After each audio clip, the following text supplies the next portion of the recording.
players gather to cast powerful spells. Some of the oldest and most powerful in the history of Magic the Gathering. Sinkhole, Nethervoid, Juzam Djinn, and many others, battling head-to-head in brutal combat. They all have one thing in common: to uphold their legacy and the search for eternal glory. The Eternal Glory podcast is brought to you by BoshNRoll on YouTube, ThrabenU University, and theepicstorm.com. This episode is sponsored by Tales of Adventure. Get sweet legacy staples and much more at toamagic.com. Hello, and welcome to episode 68 of the Eternal Glory podcast, Questions and Kappas. We've already recorded 30 minutes of introductions and banter for the week, available in our Patreon-exclusive pre-show. Check out patreon.com/eternalglory to gain access to all sorts of bathroom banter and anecdotes about death and taxes. I'm going to shout out our new patrons, and these are just the folks who have joined since the last time. It's a long list. We've got Rick V, Rob D, Quentin R, Robert B, Russell H, Graham B, Spencer B, Dennis A, Martin S, Troy W, Matt D, Pipsqueak, just Pipsqueak, shout out to Pipsqueak, Nathan H, Christopher R, Max F, the Buffalo Chicken Dip Legacy Tournament Series, Rayleigh S, Ken R, Chris O, Paul K, Brendan B, Jake C, Henrik K, Colton M, Carlo A, Austin L, William, Sam B, and Rain V. That's like 30 people. Thank you all, and I hope to see more of you in there in the coming 2 weeks. The support feels really good. Like, it gives me warm and fuzzies that like this podcast is growing and becoming something that, you know, actually is going to consistently like pay the editor and maybe give us a little something, maybe fund some merch or something like that in the future. Shout out to all of you and those of you coming in the future.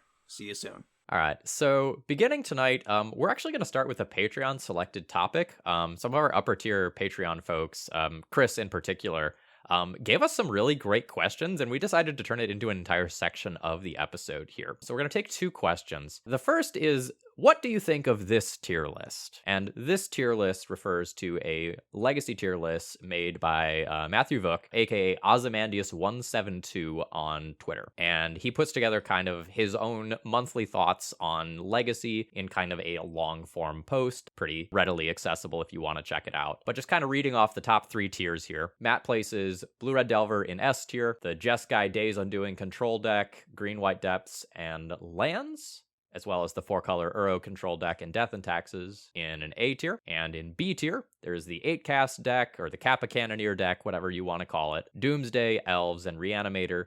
And there's a bit more from there. And the reason we actually select this as an episode topic is because we wanted to talk about the ideas of tier lists, like just generally speaking. What are they good for? You know, that sort of thing. When are they drawing on data? When are they gut feelings? What are they useful for? We actually wanted to use that as a starting point for a discussion. So, gentlemen, where do we want to start? I want to start by shouting out Matthew's continued work on the Legacy format. His tier lists are well reasoned. Next to the tier list, there's notes that defining like his thoughts about each tier. Since it's a running thing that he does every month, he actually notes like lands is in A, it's up from B, and like Doomsday is down from A to B this month. And that's a lot of work and really cool stuff. So shout out to Matthew for all of that work. Yeah, he's done some great work with a handful of archetypes. 4-color Loam in particular comes to mind when I think of him, but he's got a good range as a pilot. As far as people I could get a tier list from, he's a good starting point. He is. Now, what do we think about tier lists in general?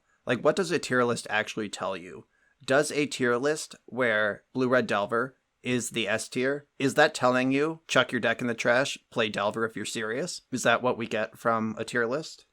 Is it if you're below A, you're wasting your money? What are we actually getting out of a tier list when we look at a thing like this? That's a really tricky question, and kind of like the crux of why I wanted to talk about this on the cast, because tier lists conceptually can be like really good for like roughly figuring out like what is your deck's positioning. Let's say you are, I'm gonna punch down on you, I'm sorry, but like let's say you're a Pox player, right? You know where you're at on the tier list, right? You know that what you're doing isn't the most competitive thing. That's not why you're playing it. You're playing it because like you love that play style, or you've been playing this deck forever and you want to continue playing it. You can probably get some realistic information about your deck from a tier list, if your deck even made the tier list in the first place. I have a few quick thoughts here. Oh, sorry, I thought you were done, Go, Phil. No, if you got quick thoughts, go. All right, so the first thing I think that a tier list provides you is if you're an average base level player, what deck gives you the best opportunity for success? So you can quickly look at a list and say, hey, Blue Red Delver is on top. This is probably the best deck in the format. So I think generalizations like that are pretty good. And then the second thing I wanted to mention is overall metagame percentages, what you can expect to face. They're usually pretty good for that. So if you're looking at a tier list, you go, oh, Blue Red Delver must be really popular. What deck beats Blue Red Delver? I could switch to that. So that's where you get the lands and other decks that might be in tier B or tier A. And these are really helpful to someone who, for example, was recruited in the legacy seat for SCGCon Indy that happened last weekend. And a lot of people who don't usually play Legacy were pulled into playing Legacy. I remember sort of today, while I was passing some time scrolling Twitter, I saw a post from a like mid-level pro that was just like, this is the 75 I played in Indy. I recommend it strongly. And it was just stock Delver. And I was like, oh yeah, you recommend that, do you? And like, it's easy for me to say, who records Legacy, sometimes 2 leagues a day. And I think about Legacy when I'm not recording it. And people in the space where you're listening to a Legacy podcast, like, yeah, no shit, Sherlock. But if you are actually like, this event's coming up, SCGCon Pittsburgh's coming up, Dallas is coming up, there's big Legacy events happening, and I don't know what this format is. A tier list is gold. It's kind of like a sideboard guide to the format, where it's just an easy roadmap if you don't know what's going on. And I think these things are really useful. Take everything in your S, A, and B tier. If you don't know the format, those are the decks you're proxying up. That's your gauntlet that you test against, right? If you don't know something very well, a tier list can be a quick way to say, hey, these are the things that I should care about. These are the things that are on my radar. These are roughly how good they are.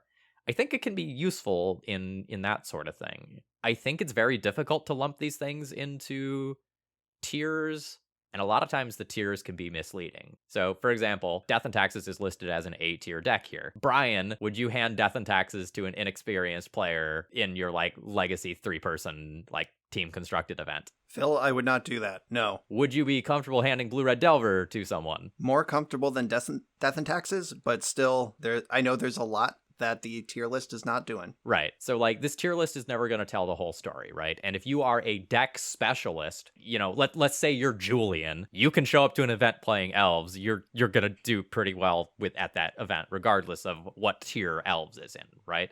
Like just because you can leverage your skill and experience and just your thousands upon thousands of games. So even if a deck might be better, if you're a specialist, you might really be a tier higher in terms of like your peers, because you just have all of that experience with a deck and you just know everything in and out, from mulliganing to sideboarding to like macro matchup approaches. Right. In the Patreon intro, sorry, Brian, I'm about to compliment you. You should let me do it.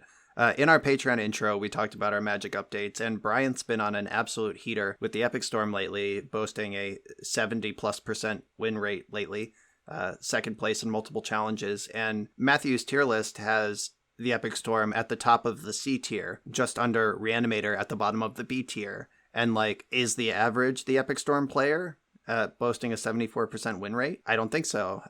I think the Epic Storm in the hands of Bryant is A tier, probably. In the hands of me, it's middle D tier. Like, this is a moving target for sure. Any one of these decks is going to require some skill. And as far as like a blank canvas, just like some warm body who understands how the Magic rules work in your legacy seat at Star City Indy, I would probably be looking at like Reanimator, maybe as like, or maybe even 8cast, which are both in Matthew's B tier as like kind of consistently B tier. Like, I'm looking at like the skill floor, and not that those decks play themselves, like, please don't be offended, Reanimator players. I know EW Landon is on a different level than most mortals, but like as far as like I'm just gonna jack this up, like Doomsday and Reanimator are both in the B tier, but handing Doomsday to your rando from the store versus handing Reanimator to your rando to the store, you're gonna land in a different spot. It's just a fact. I will say this, you're talking about giving the deck to somebody at one of these team events. The metagame for every team event, in my experience, is drastically different than what used to be a regular open, because you do get so many people that normally wouldn't play, but they're like, I'm here with my two friends from my local game store. We needed somebody to play Legacy. So it's just drastically different. I think you'd actually get less Blue-Red Delver, but you get more Reanimator, Burn, budget decks. So I'm sorry, Phil. I know that you disagree with this, but in my experience, there's more death and taxes at these events because D&T... Oh God, you're right. You're so right. It's $1,000. It's so affordable. It's so lendable. So you do see more death and taxes, even though it might be out of their skill range, just because the price point. That's part of playing paper Magic, which is pretty different than online Magic. I don't want this to spiral into another paper metagame versus online metagame discussion, but a lot of people do know a Legacy expert, and that person's going to do the best for their team, which does sort of bear out as a normal looking metagame. But yeah, you are going to see, like, in the early rounds, some more Reanimator or Burn than you normally expect, for sure. All right, so I'd like to play bad guy for a minute, because, I mean, that's what I'm good at, let's be honest. And I'd like to talk about some of the negative things of tier lists. So Matt does a terrific job, and I think Matt actually has the best tier list that I see, because like sometimes people post tier lists for Cloud on Twitter without any actual data or anything like that behind them. Matt uses challenge data to come up with his tier list. They're not just personal opinions. I respect Matt's opinions a lot because they're backed by data, and that means that I can trust them more. So I appreciate that. But a lot of tier lists you see aren't always based on that data, and it leaves me wondering what's even the point. So Matt's, like I mentioned, tier lists are based on challenge data. So we have a Saturday challenge and a Sunday challenge. The Saturday challenges are usually typically small. After they were announced again, they were like 64, 67. The last one dropped down to 45, and they've been trending downward. They're not super huge events. So the way that the challenge tracking collective by Joseph Dyer and his team, I believe that they weigh the challenges equally, which I feel like is almost a little bit of a disservice. Like, I'd almost like to see Saturday challenge data separated from Sunday Legacy challenge data, just because like you winning a 40-person event is very different from the 80 to 90 that we would get on a Sunday. Like, it just doesn't feel like they should be equal weight. Perhaps you disagree with me, and that's okay. I'm all right with that too. It's not a big deal. But I do feel like if a deck consistently top 8s a 40-person but doesn't ever top 8 the 90, it says something more to me about an inbred meta than anything else. Because when events are that small, you're able to target certain people or decks that you wouldn't be able to do in a larger field. So it's just a little bit of a different ball game. That and individuals matter so much more. So if you're a shark in small waters, you're more likely to be a big fish, right? Like, I guess that's a bad analogy because you're a shark, but like, you know what I mean? Like, you're more likely to do well if you're one of the better players in that small pool. A shark is a big fish. Exactly. That's why it was a bad analogy, Brian. I appreciate you. But like, yeah, like, so like individuals like JPA, they're legacy monsters. Like, of course JP is going to top 8 every Saturday. He's just like one of the best players in the field. So it just makes perfect sense. And I think the last thing, and then I'll stop rambling for a second and take a breath, is there's no league data in these events. They're just 2 challenges every weekend that they collect the data. And we don't have this league data because Wizards won't share it with us. So we get this like watered down, distorted goldfish data. And I think even though I don't value it as highly, league play matters a little bit. I do think that challenge data matters more, but I think you can't just completely exclude leagues. Despite how many rotten Reanimator and Hullbreacher and Karn players are in there, I'm sorry, Phil, I didn't mean to attack you like that, but they're people too, and those decks do matter at least a little bit. All right, so one thing that I want to just get back to from the very beginning of what Bryant was saying there is that these are based on data, and I think a lot of tier lists and power ranking sorts of things just like aren't based on data, they're based on gut feelings. I'm just gonna like call out Channel Fireball here. Channel Fireball puts out a lot of articles that are like power rankings on X format by Pro. And a lot of times I look at those and I just wonder, like, what is this based on? You're a good player. I respect you as a player. Where is the data? How much of this format are you invested in? When you put out a vintage tier list, do you know what you're talking about? Sometimes I really wonder, where is this coming from? How much can I actually trust what I'm looking at? And I feel like many of the random tier lists that you're going to see people just posting on Twitter or in YouTube on their like super clickbaity titles, like, you won't believe what's S tier. I really think you have to question where some of the stuff in the tier list is coming from if it's not immediately obvious and intuitive. Yeah, that's definitely a reasonable take. The thing that I want to bring up is my favorite thing to say to my friends when they're telling me a Legacy bad beat story is I just shrug and say we're all playing Legacy. So Matthew's tier list has Oops All Spells at the top of D. Oops All Spells will occasionally just shit murder Delver in the S tier. And if you're gonna be of the opinion of like, I chose the S tier deck, you chose this D tier nonsense, and you just beat me. Shrug, we're all playing Legacy. Every deck on this list is good. Every deck on this list is full of design mistakes. Welcome to Legacy. And that's an important thing to keep in mind. I had a pretty similar conversation with a friend recently where we were talking about whether or not you are more likely to have success in Legacy or Modern with your brew. Let's say you just like create this deck, you want to play it, you want to enter a league. Which format are you more likely to do well in? And I think the answer is actually Modern, because I think Modern is a lower power level format, so some of your sweet ideas might be a little bit more forgiving. Where Legacy, I think every deck that sees League play, for the most part, is secretly a killer. I know we like to make fun of Pox and Nickfit, but like, those are well-tuned machines. Even Nickfit nowadays is like, okay, turn 3 Ugin. You know what I mean? Like, it's powerful. It's just like, it's fun to make fun of the Veteran Explorer deck, but they're still like really, really brutal decks. And I think if you just brew up some like black-green rock deck, you're likely to get your teeth kicked in. I hard fucking disagree with you, Bryant. Absolutely fucking viscerally disagree.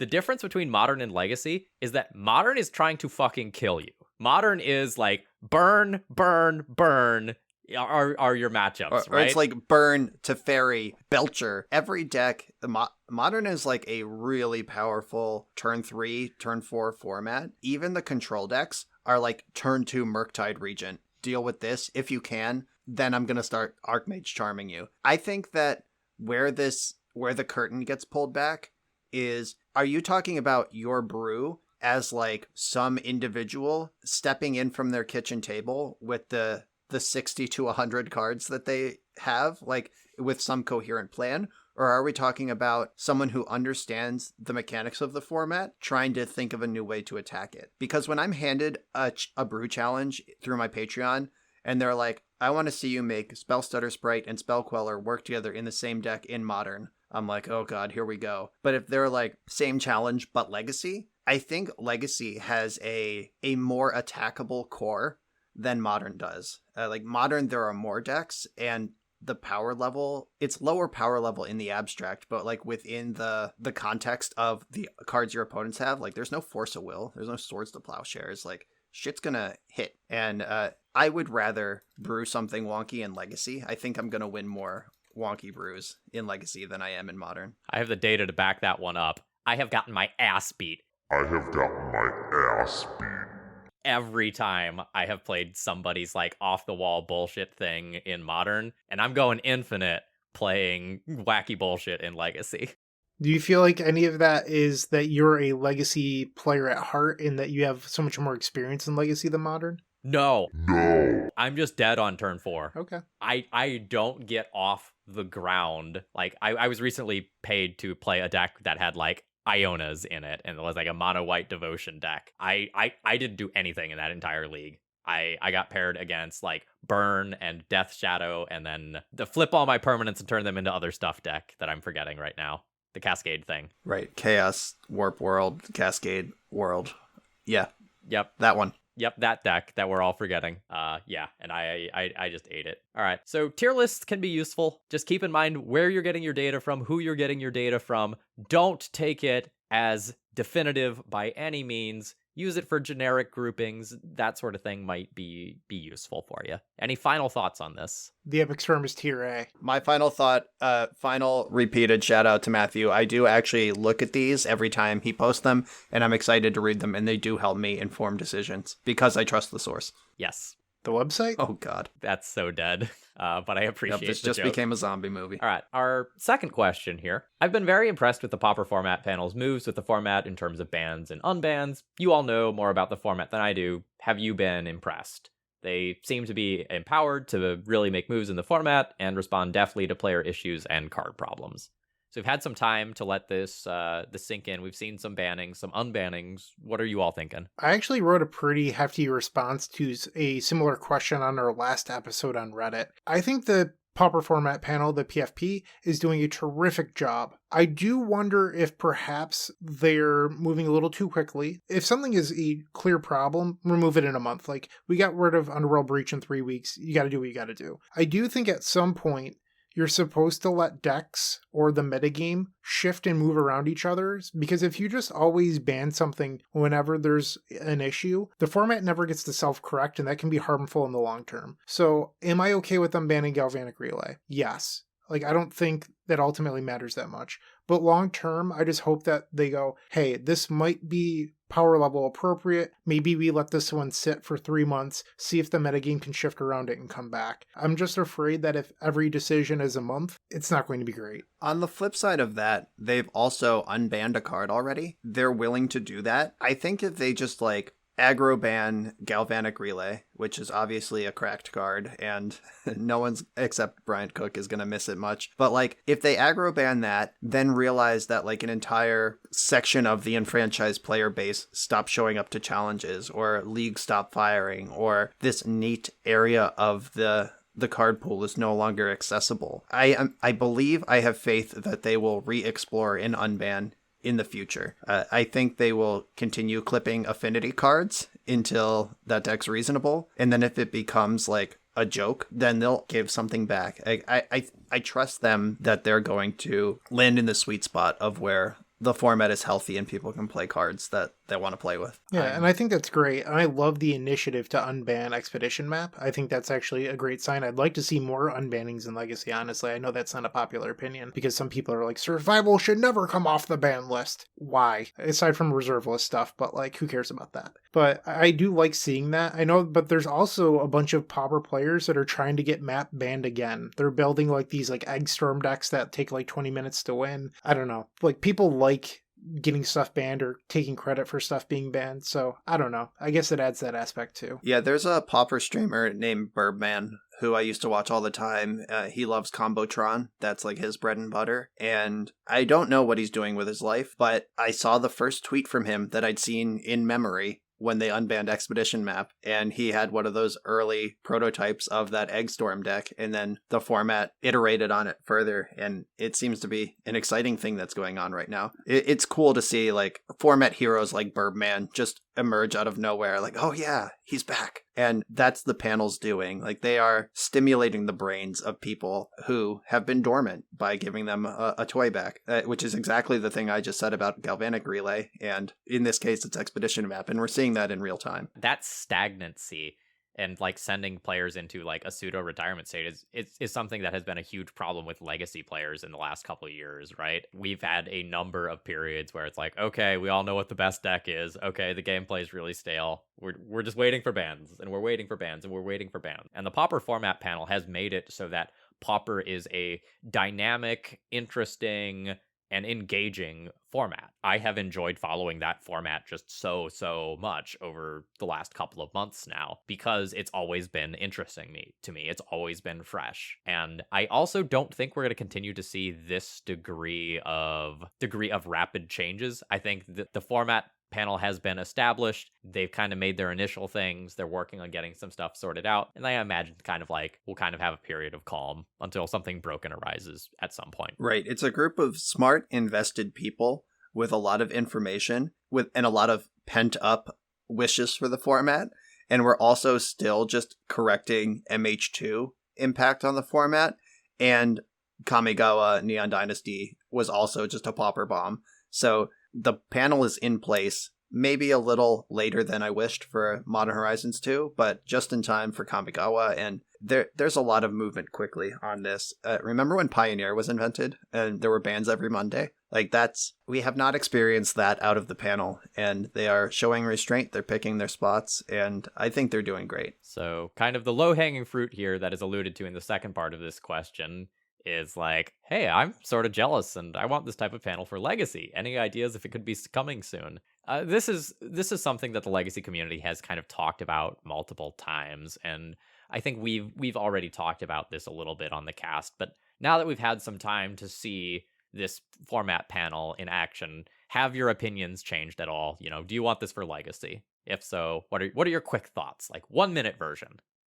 I want to cite a tweet from Aaron Forsyth in the last week or two where I forget what the context for the conversation was, but he straight up tweeted, "Nobody in R&D builds for Pauper. We don't design cards for Pauper. We design commons for limited, not for constructed. Nobody in R&D plays Pauper. We don't talk about it. We have no idea. That's why we gave it to the community." And I happen to know several really capable invested Legacy players who are in play design right now. People I know from around the way, like Dan Musser, really excellent Legacy player. He's a designer over at Wizards now. There are people in place over there that care about Legacy in a way that nobody over there cares about Pauper. So that might be a barrier that needs to be overcome, or it doesn't need to be overcome because it's already covered. That's just a point that's floating out there, a recent development. Brian, you're going to have people with pitchforks out there like, fire Dan Musser, because they want this Legacy format panel. Sorry, Dan. Yeah,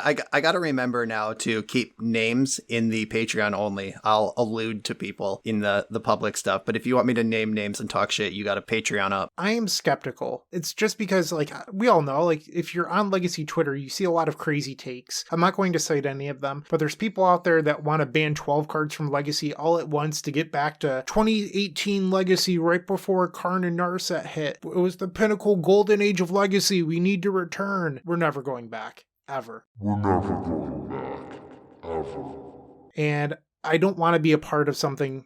I don't want to be a part of some 20 card ban. Like, I don't think that's realistic, and I wouldn't want to work with people that want that. So I'm pretty skeptical. Do I think it would be an improvement? Possibly, but I don't know if it's actually the best thing. Yeah, to piggyback your point, I saw a Twitter interaction just yesterday. I will not name names because this is the public side, and I like both of these people. But one person was straight up like, this deck in the current iteration of Legacy is the most toxic thing I've ever seen, and it makes me not want to play. And another person chimed in with like, yeah, I understand why your chosen deck would struggle in this matchup and why that would be frustrating for you, but Legacy is pretty great overall. And they just could not see eye to eye on that conversation. And I would not want to be on the panel who has to make Legacy work for both of these people. The take of, I've been invested in this deck for 10 years and it means a lot to me that it's playable, versus the take of, I am deck agnostic and I will go where the meta puts me. As long as Legacy's healthy, I'll make it work. It's just a lot to ask of regular civilians to make those decisions.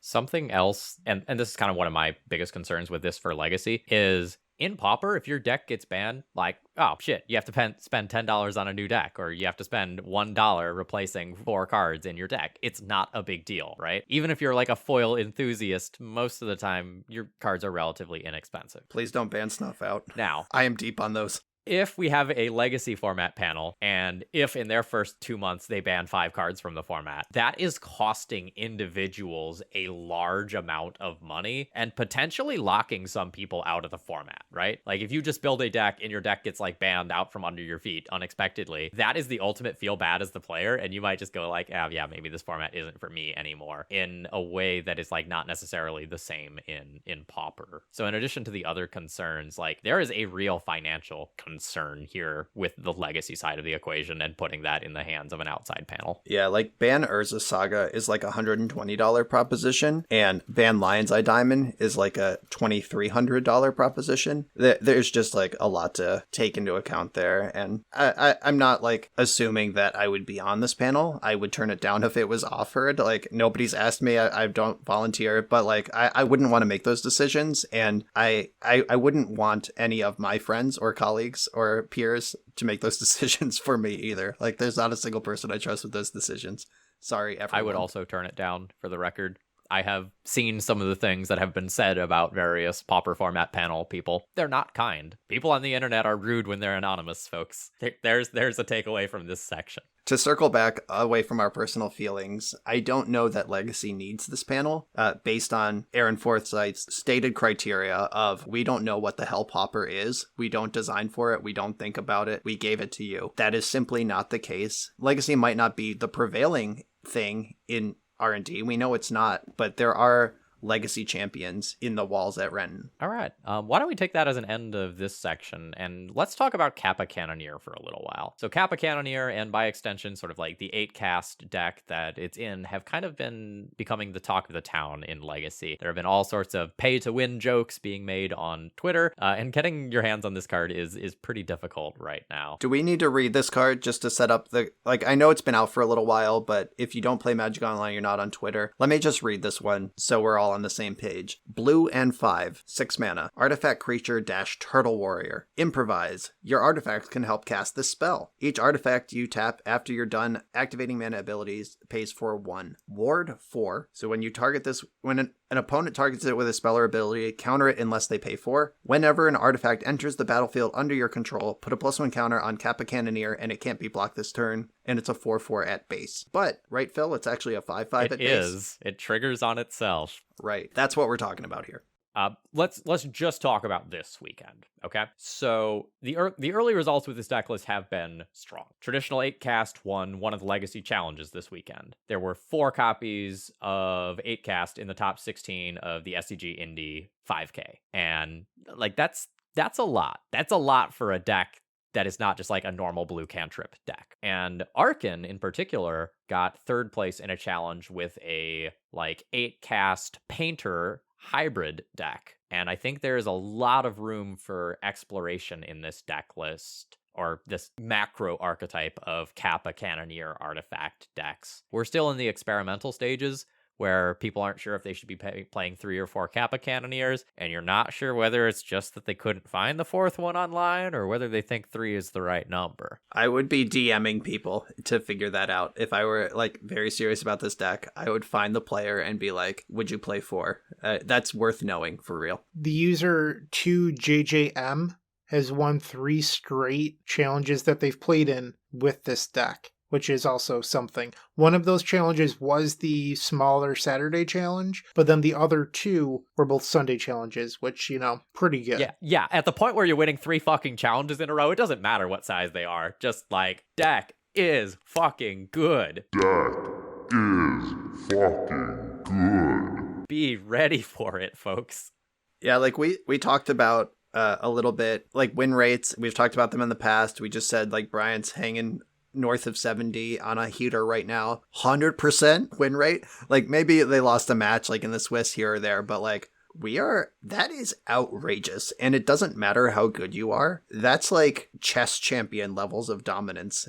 That's like a game with no variance at all. And this player is just like, nah, the wide open Legacy format, circle back to our tier list, we're all playing Legacy, whatever. Someone's playing it different than the rest of us. Well, they did get to beat up on a bad Storm deck in the finals in one of them. Yeah, nice chow. Yeah, sure, yeah. But that happens to everyone. the Void, baby. Also, this deck is like public enemy number 2 right now, right? Like, all right, everyone knows Blue Red Delver, good deck, has been good deck for a long time, will continue to be a good deck for a long time. But like beyond that, people are preparing for this deck, and to still just like rip off 3 challenge wins in a row when people know they have to be prepared for Kappa, that is a statement, folks. I wonder about that. This deck attacks on so many different angles, and the angles are so specific as well. Is this everyone's punt matchup? Are people playing like 4 Serenity or like 3 Seeds of Innocence just for this? Or is it like the classic, like this matchup is so bad and it would take so much to fix it that I'm just going to punt it and hope I don't pair into it? Are decks actually designed to beat this? Or do people just know about it?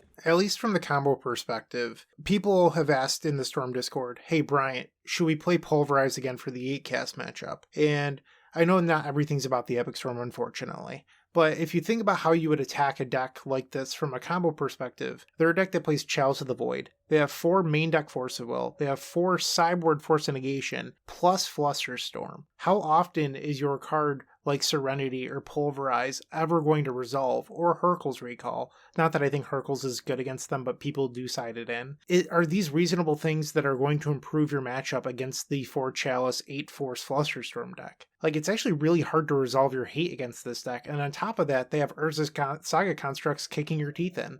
Like, the deck is super powerful. Yeah, I think this is a punt matchup. Like, you brought us the Epic Storm perspective. From the, 4-color Bant perspective, I'm playing a Pernicious Deed in my sideboard, which gets everything except Kappa out of this deck. I have a Seeds of Innocence. I have a Mystic Sanctuary that can rebuy Seeds of Innocence, and I play 2 Dress Downs, which can wipe up constructs and clear the way to plow a Kappa. And I feel like I'm stacked for that matchup, and I'm not going to do more. Like, I'm not going to, unless I'm going to FNM and there's going to be 16 people and I know 3 of them are on Kappa cast, maybe I'll pack 2 extra Seeds of Innocence just to make my point, or load up on Mystical Disputes to keep that thing off the board. But I am not going to dedicate more than those sort of natural overlap cards to a matchup like this. I like Kappa cast. Petition to change the name. All right, let me just chime in from the D&T side. A lot of the D&T players are like, yeah, I'll play 2 Serenity in your 80-card Yorion Death and Taxes deck. That sort of change is not actually super meaningful. It'll absolutely help when you draw it, but that's not going to swing the matchup super hard, right? And God, does Death and Taxes have problems answering a resolved Kappa Cannoneer. You have answers to it, but getting enough mana and having your answer not be shut off by something like a Chalice along the way, or not just being dead to other things along the way, it's tough. And you can play something that's tutorable, like a Kataki, and Kataki's super cool until your opponent just taps 1 land, pays for their 8/8 Kappa Cannoneer, plays an artifact, whacks you for 9, and you die anyway. A lot of your hate cards don't solve all of the problems that this deck is presenting, and maybe that's something that we should go into now. Yeah, so what are the angles we have to shut off for this deck? They are, okay, we got Chalice of the Void. You're gonna need a lot of fingers there. Right, I don't have enough fingers. I'm gonna take off my socks and my pants, and maybe we'll have enough digits to count on.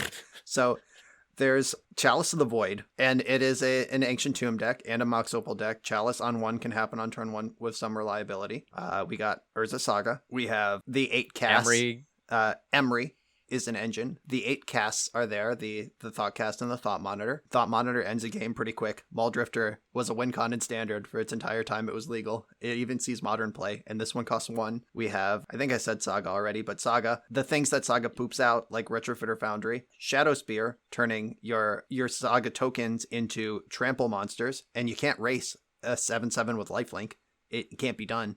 No deck can do it. And then Kappa Cannoneer. Surprise. You forgot Psy going wide as well. Psy goes wide. And if you have Kappa, Psy also goes big.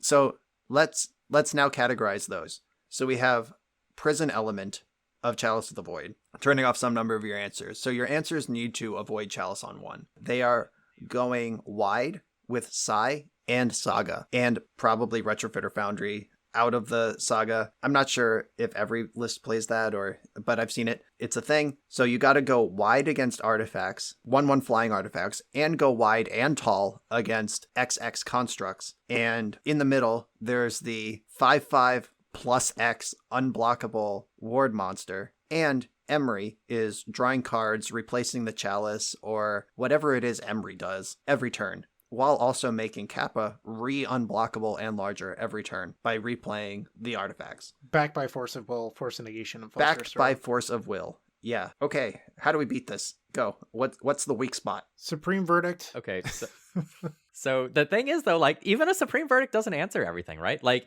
Use Supreme Verdict, your opponent still has a bunch of divinations. They still have a Chalice on board.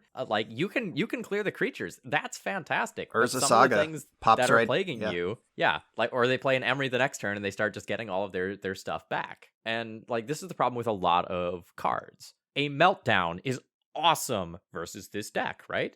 But your Meltdown is probably not killing Kappa Cannoneer. Your Meltdown doesn't kill the Psy and the Emery. Your Null Rod is great. It stops so much stuff. Doesn't kill that Kappa Cannoneer. Doesn't stop that artifact from growing it each turn and making it unblockable. Doesn't stop you from improvising. It turns off Mox Opal's mana ability, but improvise is an ability of Kappa. Yeah, I played a Kappa League last night, and let me tell you, tapping my Lotus Petal for mana without sacrificing it is just like chef's kiss. That feels so good. Right.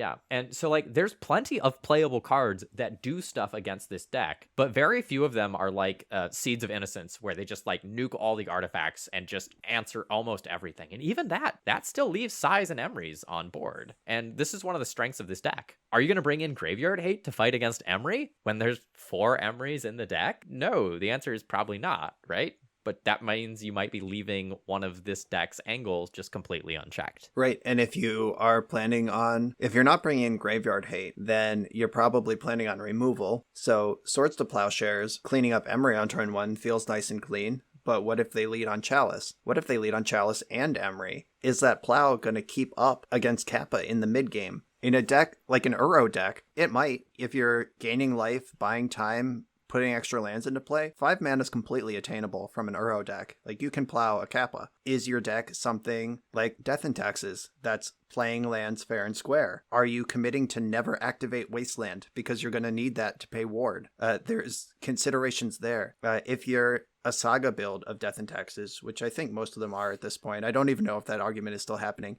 but it's complicated is the short version. I know it's complicated. I'll leave it alone. But like, Urza Saga is a land that goes away eventually. When you play Urza Saga on turn 3 in your Death and Taxes deck, you're committing some amount of mana over the next couple turns. Like, you want to make your constructs, you want to get your value, then that land's going to go away, and that's 1 less mana you have for Ward. There are so many things to consider here that it's nuts. Like, so many things are so many moving parts. Important question. Like, what is the choke point? Like, what is the natural predator here? What deck just beats this? From what I understand is a lot of the depths decks tend to be decent against it. I don't have experience in those matchups. It's something I've been told. But I would like to point out, Brian, you mentioned Pernicious Deed. I think Deed is actually one of the best cards against this deck. The problem is getting it to resolve. But once it's resolved, it's pretty good. But I think something that we haven't thought about is what happens when these Kappa Cannoneer decks evolve to beating Deed? Because we haven't even gotten to that stage in the game. What happens when they start boarding in a Needle to get with their Saga to then stop your Pernicious Deed? Like, what happens then? Deck space isn't free, right? You know this extremely well, especially building wish boards for as long as you have. Like, deck space is premium. If they're going to put Pithing Needle in their 75 to answer Deed, that opens up something else. Like, some other box goes unchecked in that world. In order to put Pithing Needle in your deck to answer Deed, sometimes they're going to draw the Pithing Needle when they have Chalice on 1 in play. It starts to create awkward overlap. Also, like, we talked about how Kappa 8 cast is a punt matchup for a lot of decks because it's like, I can't address this, so I won't. How many decks play Pernicious Deed? It's like literally just Dark Bant, and only I guess I don't actually know how much influence I have over the evolution of that archetype, but I think I sold Pokemoki on it. He may have sold me, but like, I don't know. Is that stock, or is that just something me and Pokemoki do? What deck can support Deed? Like, you need to be a deck that is pushing forward on mana, because Deed costs a bazillion to actually use, especially if you're planning on deeding for 3 or more to clear out a Cyan and Emry. It has to be in an Uro shell. You have to survive that turn a lot of times, right? Like, you play it out, you hope to survive one turn. Yeah, so like, you have to get to 6 mana to do it all at once, or you have to invest in it and then untap. And most decks can't do that. Also, we haven't talked about this, but that Otawara land or whatever it's called is also bullshit, right? Because they can just like floop your answer out of play and kill you, or protect one of their things with it. Like, all right, you finally wiggled into the spot where you get the Kappa Cannoneer. Like, sad trombone noises as they just floop it back to their hand and recast it for 1 mana. Yeah, that's pretty twisted. I do think shutting off the card draw can be pretty good if you can get that down early. Agreed. Like, if you're a blue deck and you can force the first play they do and then get like a turn 3 Narset or Hull Breacher or something and stop the gas from continuing to coming, you might be able to play a reasonable 1-for-1 game versus your opponent. And a decent number of the control decks these days are trying out like Days Undoing combo in some variety. So like, you're already playing those effects. They'll be good in the matchups where you have them. Right. Yeah, the control move to Days Undoing, whether you're playing 1 copy or 3, that incentivizes deck building that naturally overlaps with 8 cast. I actually just ordered another Japanese alternate art Narset because I only had 3, because younger Sweet Summer Child me was like, why would I need 4 of this card? And it's just a 4 of in many control decks right now. And so I ordered those 4 to 6 of that effect in a lot of blue decks right now, just naturally. Another card that a lot of blue decks are playing anyway is Dress Down. That clears out the Saga tokens. It makes Kappa targetable. With some clever timing, you can kind of time walk your opponent. If you cast Dress Down in your own end step, it won't die until the next end step, which is your opponent's. So in your own end step, you Dress Down, wipes out the Saga tokens, maybe you plow a Cannoneer at the same time, your opponent untaps, their Emery is already turned off, their Sai is already turned off for the turn, and they don't get to do that in that turn cycle. So there are some like tempo plays that you can make with cards that are already getting played, but you do need to back up the the Dress Down. Like you need the plow 2, or else you're just like turning their 5/5 unblockable grows into just a regular 5/5, which is still huge for Legacy. And I think these control decks attacking from multiple different angles is like the way that they could potentially beat 8 cast. So like Bryant, as a resident combo player, if someone comes in like fighting you and you know their plan is just mind break traps, it's much easier to fight than if they're playing like a mind break trap, a null rod, and a meddling mage, right? When there's multiple slightly overlapping pieces that attack from different angles, that's when it's harder for you, right? 100%. If the 8 cast deck knows that it only has to fight against your Pernicious Deed or whatever, or they know they only need to stop your things that are preventing their draws, they can save their Force of Wills for those effects. But all of a sudden, when it's like, oh, you have to be watching out for my Null Rod and my Meltdown, like obviously that's a bad pairing, but like when you have to be attacking from 2 different angles like that.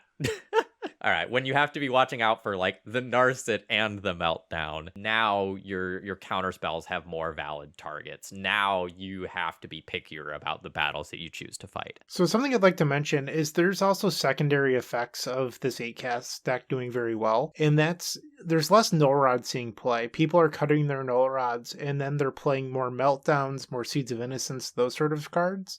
People have started to recognize this.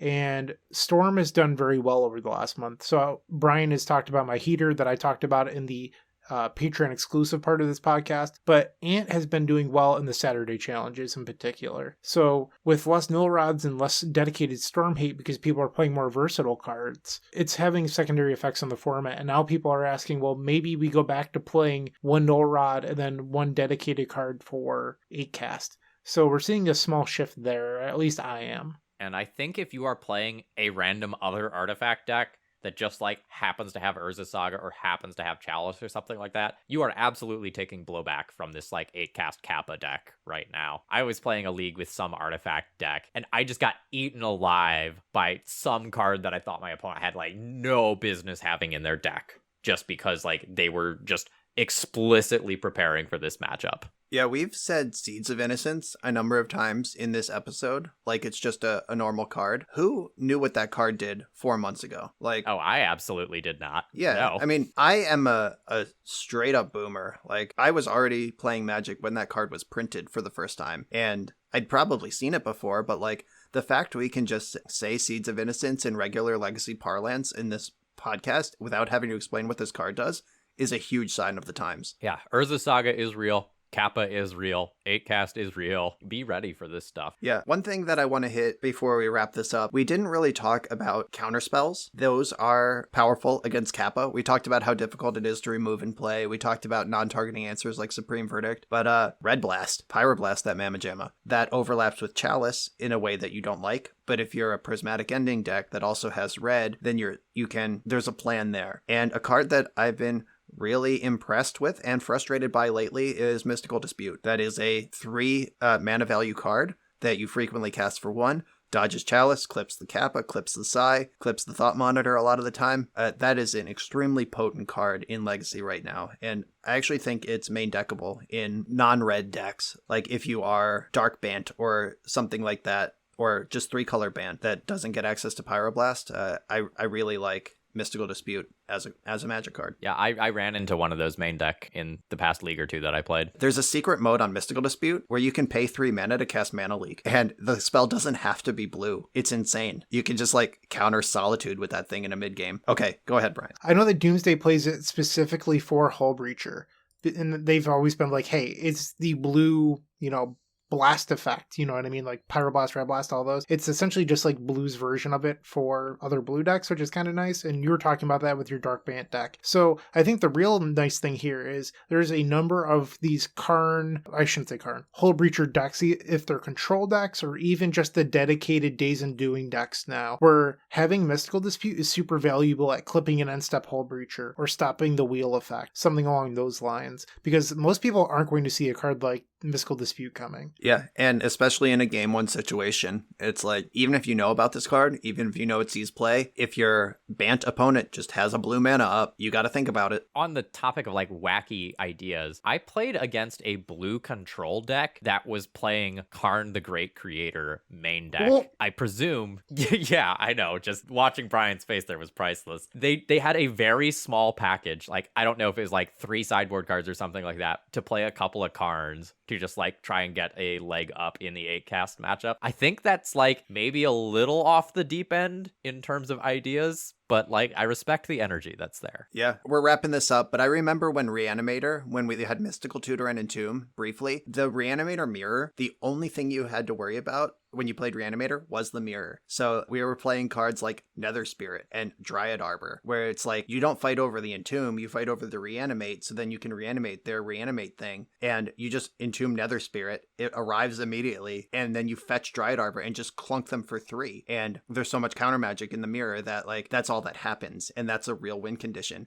And that's inbred AF, but like Karn in your 8-cast deck. There we are. If you think that 8-cast is only going to lose to 8-cast, it might get weird out there. I think ultimately this 8-cast deck is likely to become a dredge of the format where it's probably going to be kept in check by people trying to beat it. But on the weekends where people skimp on their hate for this card, like holy hell, is this deck just going to be an absolutely awesome choice for when artifact hate declines. Except, like we talked about, when Dredge is hated out, we're talking ley lines, rest in pieces, etc. When Kappas hated out, it's like, a Seeds of Innocence. It's a very different animal to target hate with, and that's what makes it so strong. Yeah, Kappa Cannoneer by design is hard to remove, so hating on Kappa specifically is hard. And that settles the debate that Blastoise is the only starter worth picking. That is just not All true. right. Charmander for life.